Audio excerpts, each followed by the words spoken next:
the Lamb, for you are glorious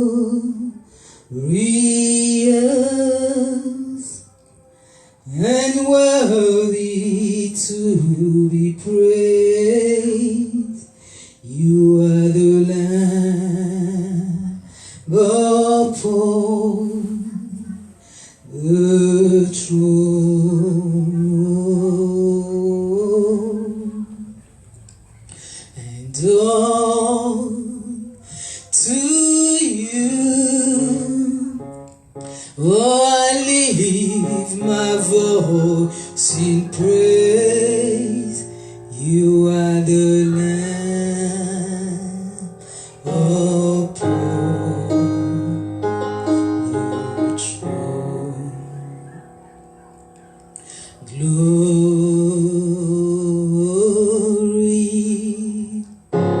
we sing glory, glory to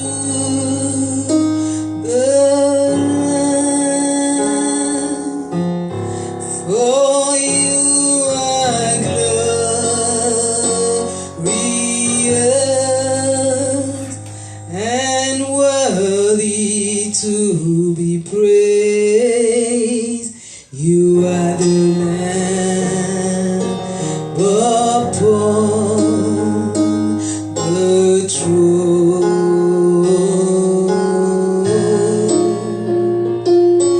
and unto you,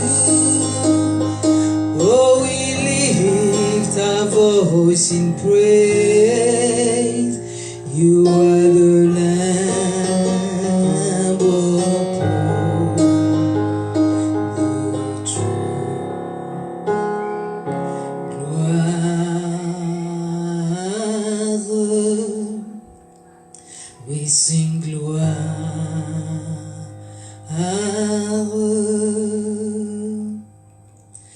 gloire, l'agneau. Oh, you are glorious and worthy to be praised. You are the Lamb upon the throne,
you are the Lamb upon the throne, seated above all powers and principality.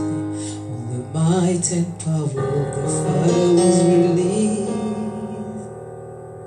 Oh, Jesus, holy, holy is the Lord God Almighty, who is, who was, and who is to come. The whole earth is filled of His glory. All nations and tongues bow down before the Lamb who is worthy to open the seal. The Lamb upon the throne, oh, the Lamb upon the throne, oh, the Lamb. Hallelujah. Thank you, Jesus. Thank you that you've opened the seal. You alone was worthy. As the angels were crying, there is none to open the seal. You, the Lamb, you are the only one worthy to open the scroll. And we thank you. And because you did that, you gave access to many through you to enter your kingdom, the kingdom of the Father. And you said in your word that those who have entered the kingdom of the Father, they have now become one, and they have one Father. And they are now one body, and I am the head. And as they are one body, if one member of the body, one of the members of the body suffers, all of them will suffer. So they are better off caring after each other and not making fun of one of them when one will fall or take advantage of it. Because when one body suffers, they don't know, they don't see in the spiritual realm what happened when one big leader make a mistake and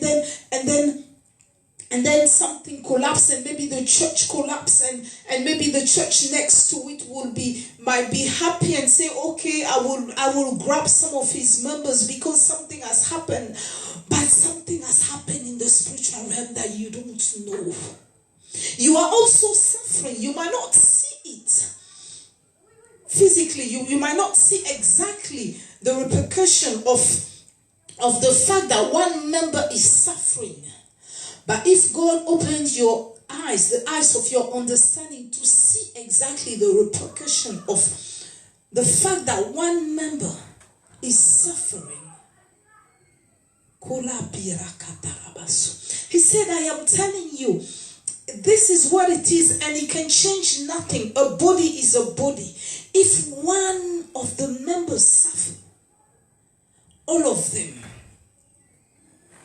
will suffer. Amen. That's why I've told them to be patient and bear with those who are weak in faith, and continue to be patient with them. Amen.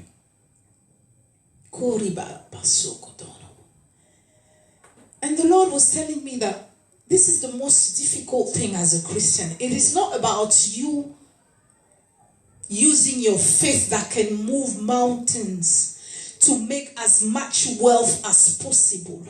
God does not rate us according to which you will be surprised. That's why he said in the book of Corinthians that if you can speak in tongues and code mysteries and move mountains with your faith for your own good. Amen. And you don't have love, you have nothing as far as my rating is concerned. Because the way I rate people is not the way men rate, is not the way that you think I rate. There is more to love than this. You can use your faith to move mountains and make as much wealth as possible, because God has given us the power to create.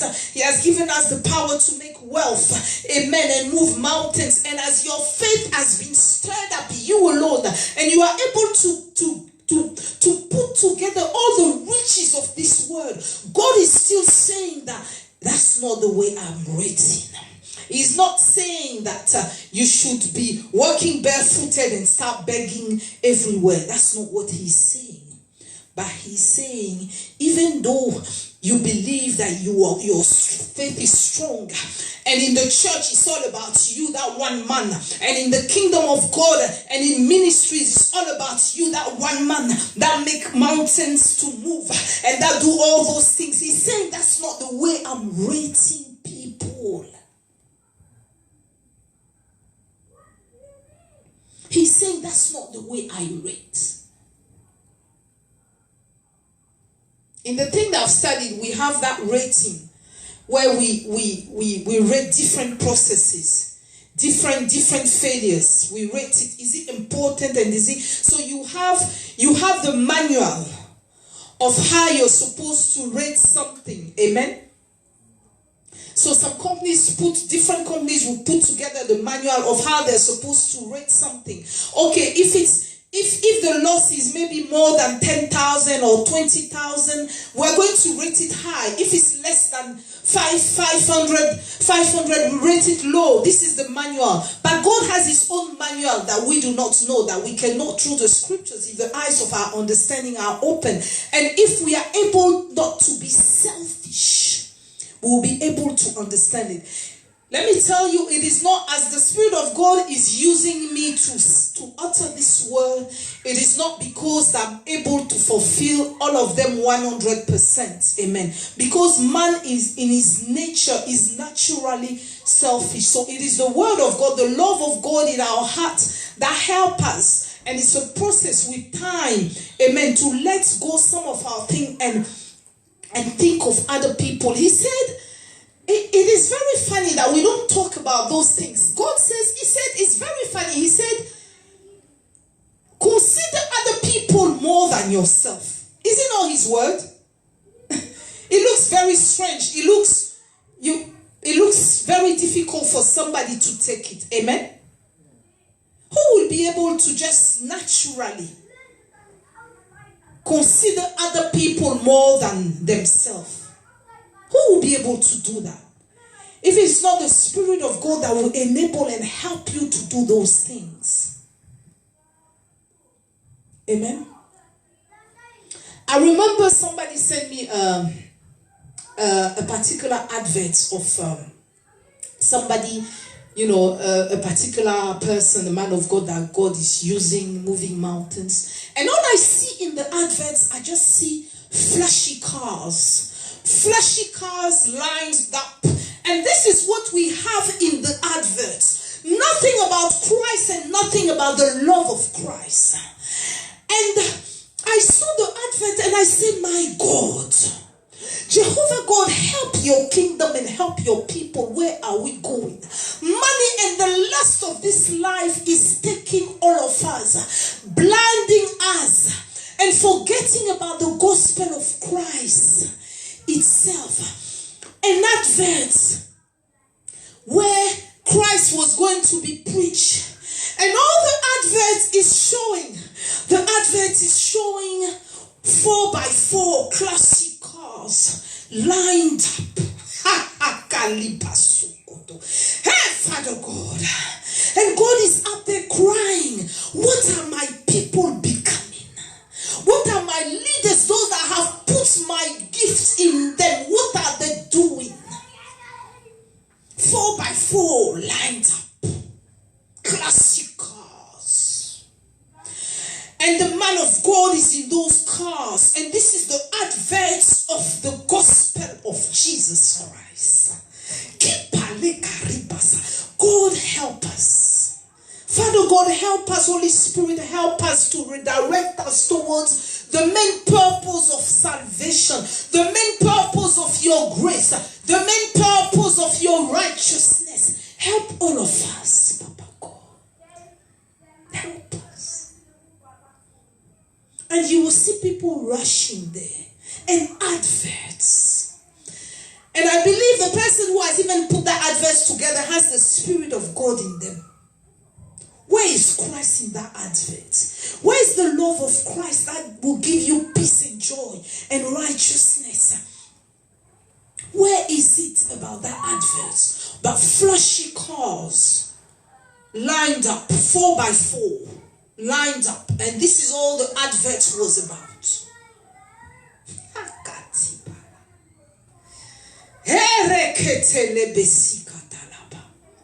Jehovah God, help us.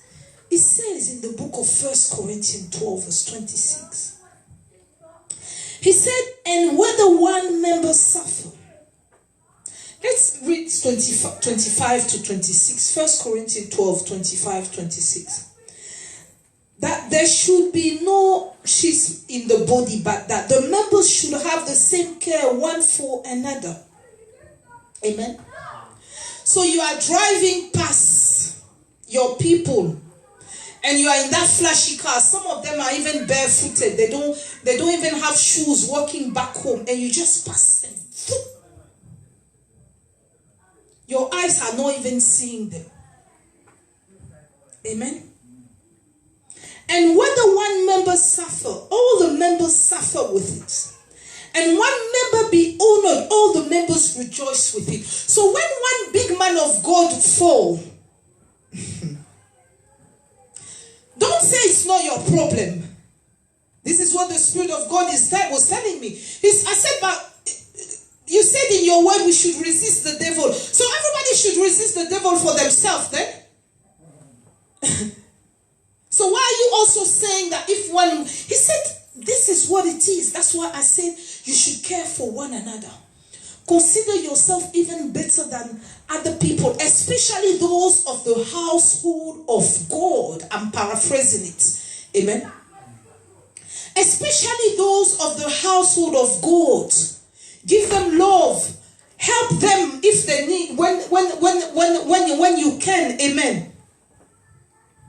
Especially those of the household of God. Amen. So he said, I said, but you said we should, you said everybody should resist the devil for themselves. So if they don't resist the devil, what can I do? It's not my problem. He said it is your problem. Amen. And somebody say it is your problem. It is also your problem. Don't say it is not me, it is also your problem. Because God has not opened the eyes of your understanding to see what happened in the spiritual realm when something is messed up. When one of our brothers or sisters will just mess up. Amen. When they do that, you don't know what happened. It releases a lot of things in the spiritual realm. Amen. And we also suffer. You might not see it directly, but we do. God is telling us. The Spirit of God is telling us with firm conviction. He's saying you will suffer as well. So you are better off praying for one another. And the Spirit of God was saying, he said, I gave control over, he said, I only gave you control over the earth, over animals, not over human beings. So the only thing that you can do is to pray for them. Because you cannot pull them by, amen? You can't pull them when, sometimes as God brings people close to you, sometimes you cry in your room because you see the mistakes that they are about to make. But the only thing that you can do is to pray and hope that the eyes of their understanding will be open. Sometimes you just see clearly that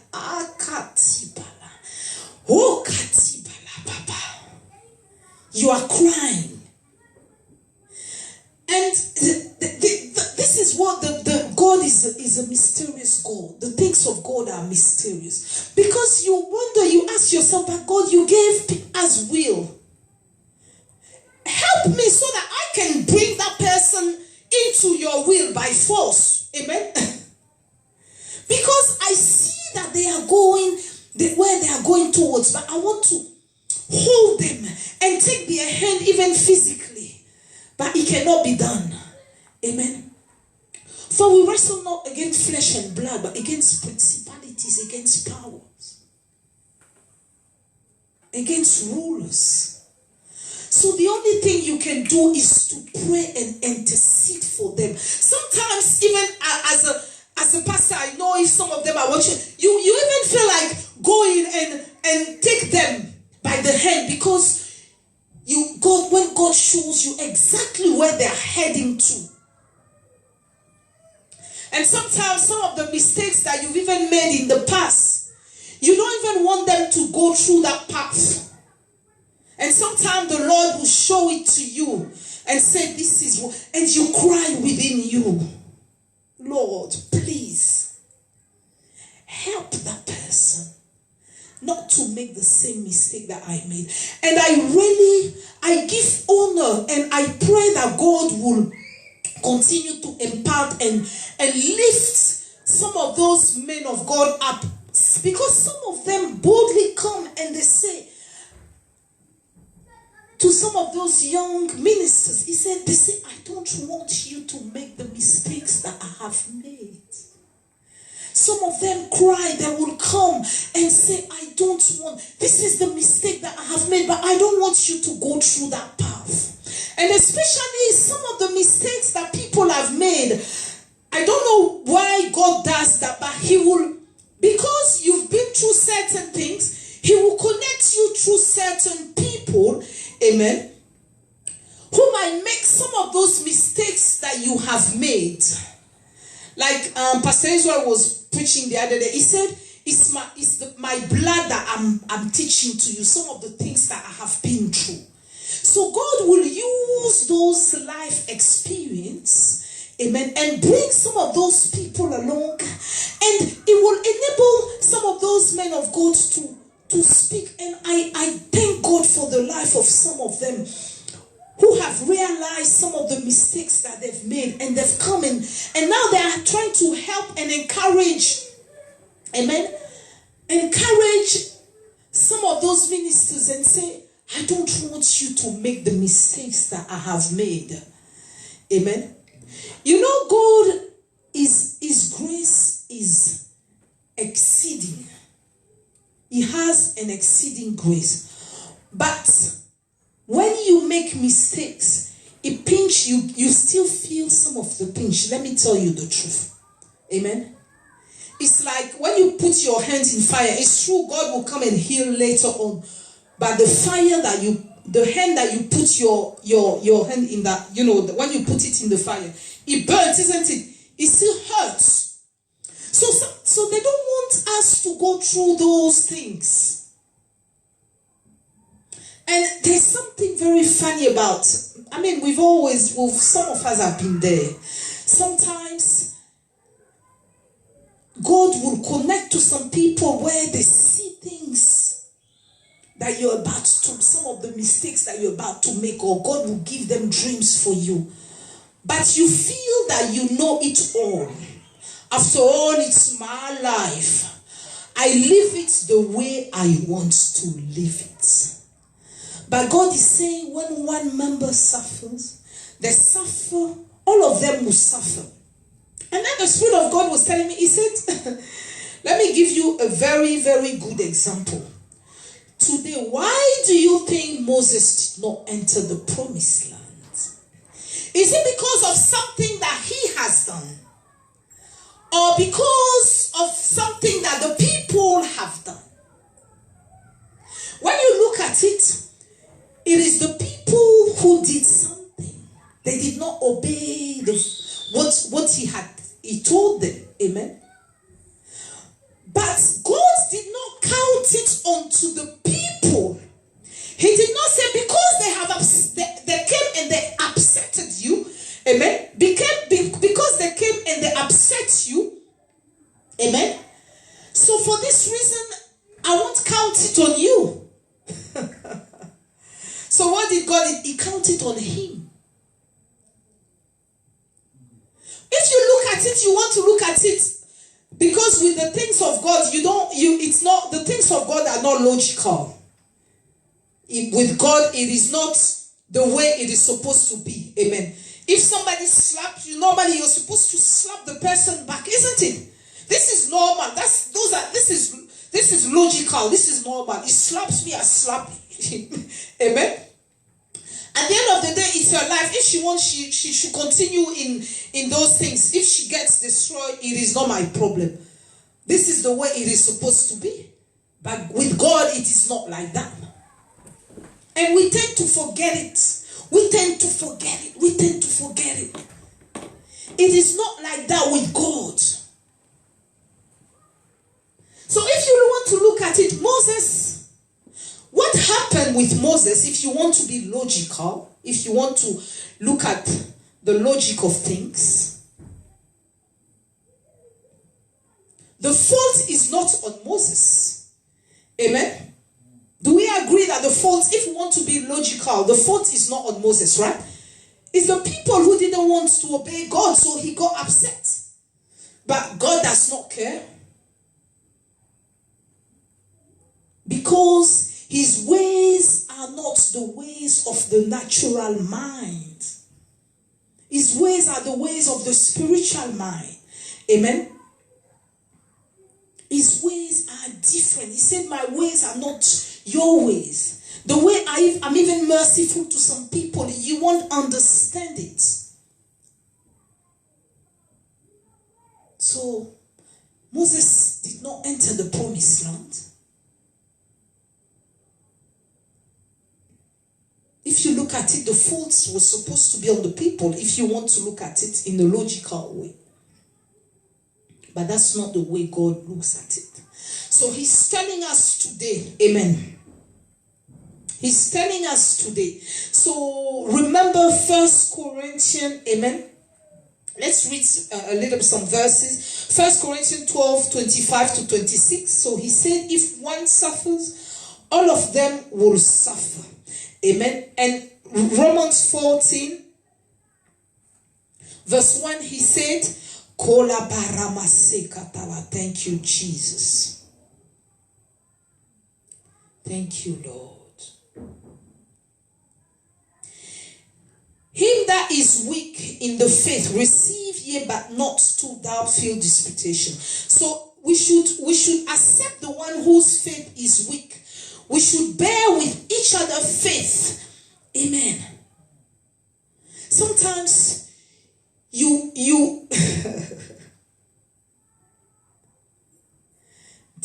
I believe that dealing with people is the most difficult things on earth. Amen. Especially when God shows you things that are about to happen sometimes in their life. Sometimes something great will be happening in the life of that person that you'll be praying for. And God is saying, this is what I want that person to do. And as they are doing it, they are entering that promise that I've given it to them. And the last minute, the person will come and mess it up. Amen? And your heart, you feel like crying. Because you see, God has shown you with your spiritual eyes that this, and they will delay it with their own hands. They will add another 4 years to what they were about to receive. Amen. They will delay it with their own hand because God will show it to you and say, this is what I'm about to do with that person. She's about to enter. And then, funny enough, last minute, the person will just come and blow it away. And God will say, now it is a circle. She's going to go back again. She will turn and go back round the circle. She will go back round the circle before she enters what I was about to do for her. Jesus told the woman with the issue of blood, your faith has made you. Your faith has healed you.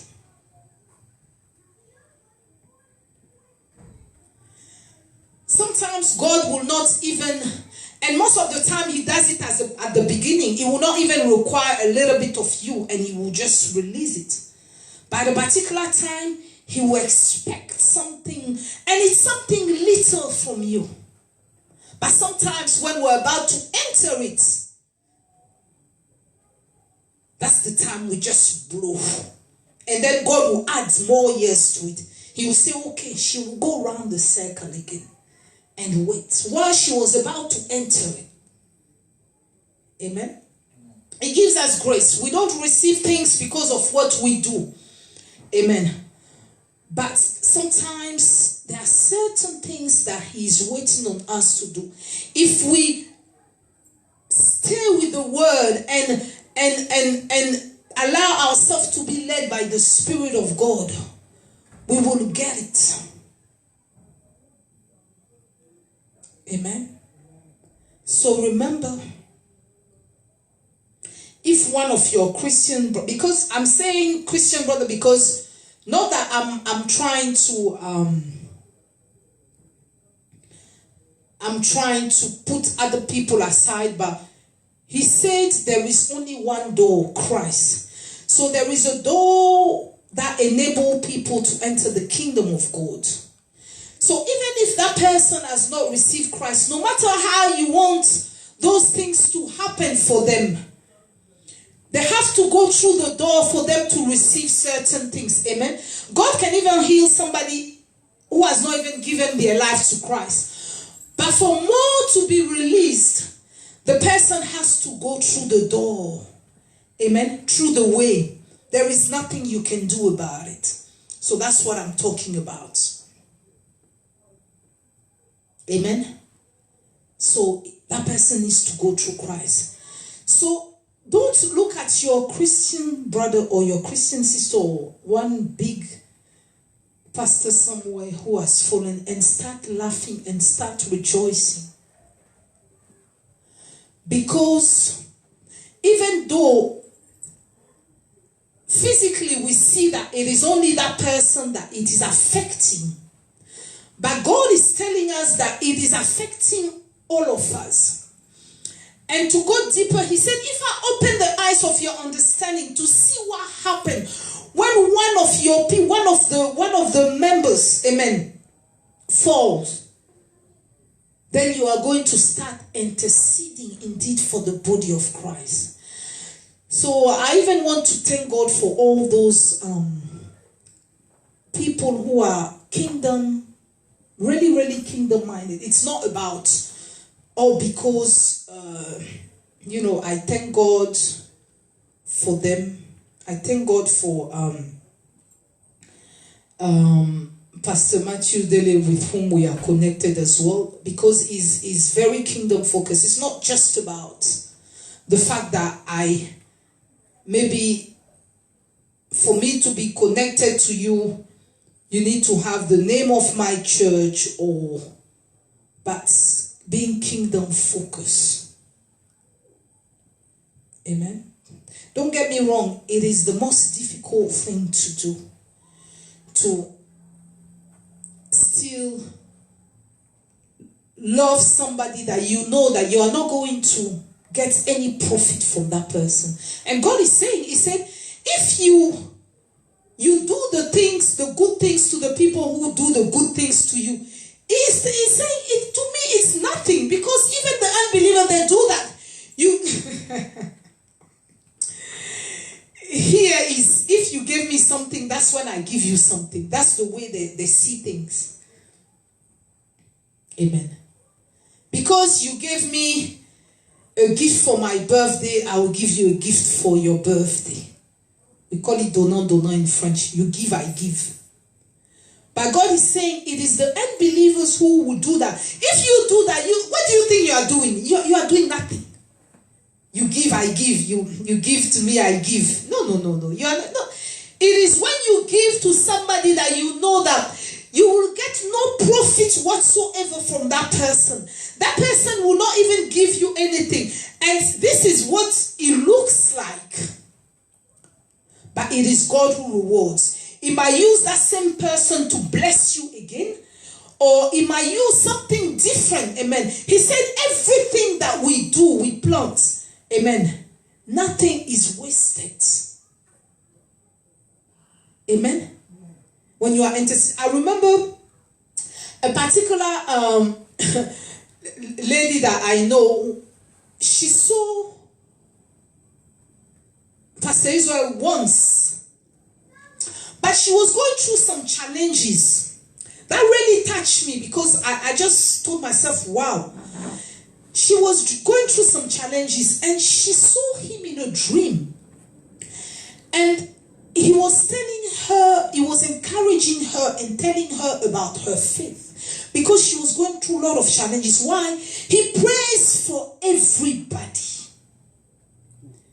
He prays for everybody. He prays for people. He prays for people. As the burden comes, God will tell him, pray for maybe,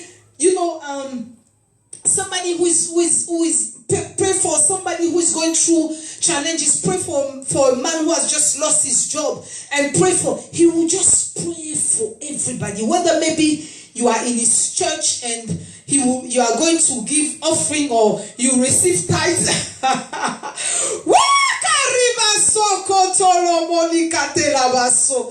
God have mercy upon us.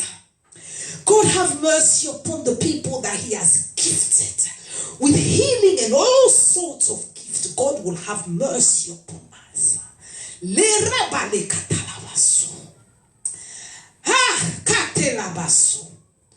Jehovah. Calculating the amount of prayer we pray for people according to the offerings and the tithes that they are bringing. Calculating the amount of prayers and release of blessing according to how the person has blessed us. I remember there was a particular somebody was preaching and, hey, this woman who blessed me with 10,000. So, you remember the person who blessed you with the 10,000 pounds. But you don't remember with the person who blessed you with the 10 pounds. Amen? God help some of us that he has given the gift. He said that gift that you have, did you pay for it? Have you not received it freely? He's talking to all of us. So why do you even want to charge people for it or look at it according to how the person is bringing blessing? I will pray for his business, because when the business gets blessed, he always remembers us. So, God is saying all those things are not of him. No matter how difficult it looks, the Spirit of God is speaking to us today. Pray for the member who has nothing, who is even walking barefooted, and you don't even think that he might even bring a little offering. Pray for him.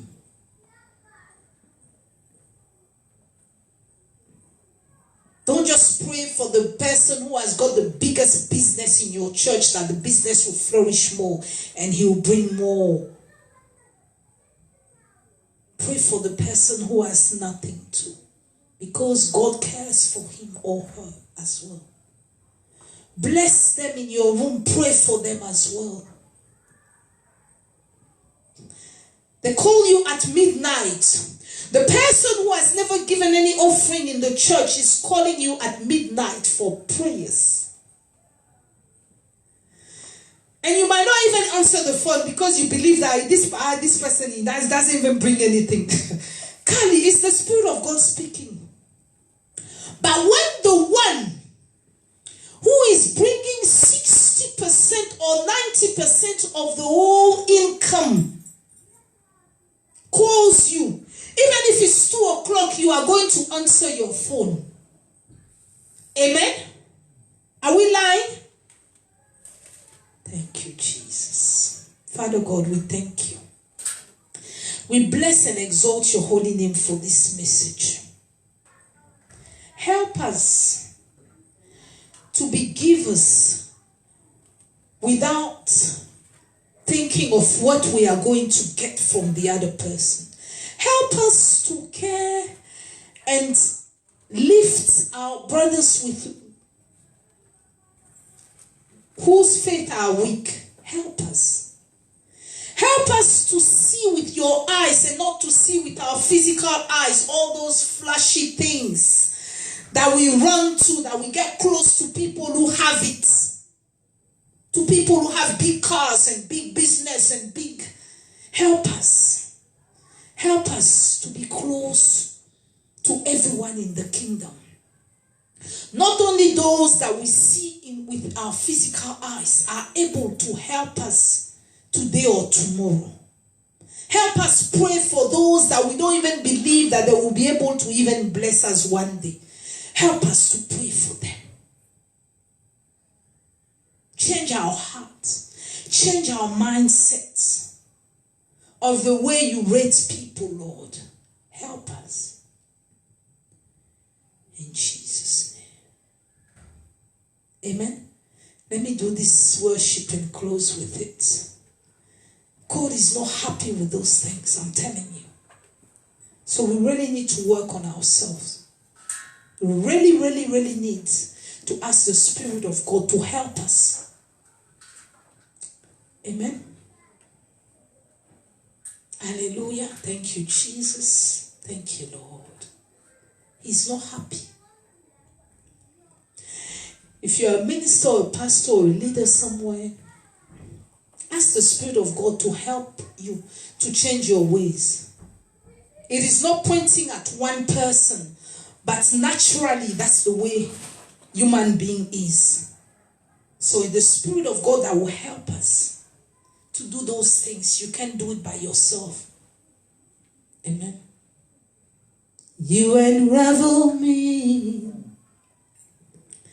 with a melody.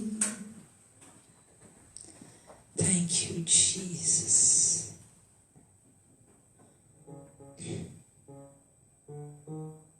Thank you, Lord. Thank you, Lord. Thank you.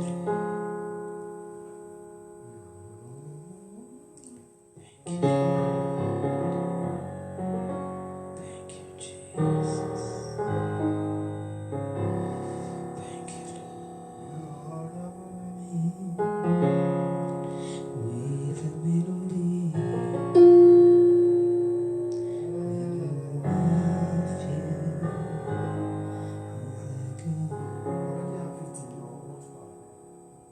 you unravel me. That's the song the Spirit of God is giving. You unravel me with a melody.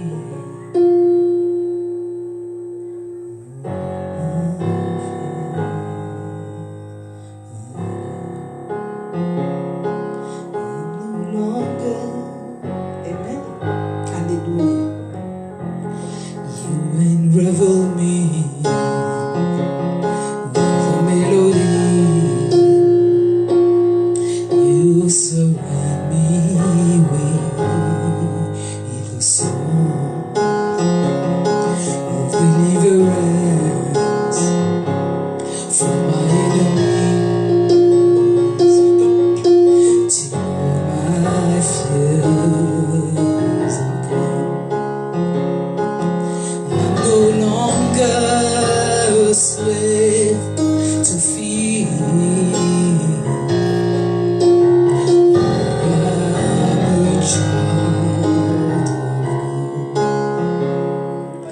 I'm no longer a slave to fear.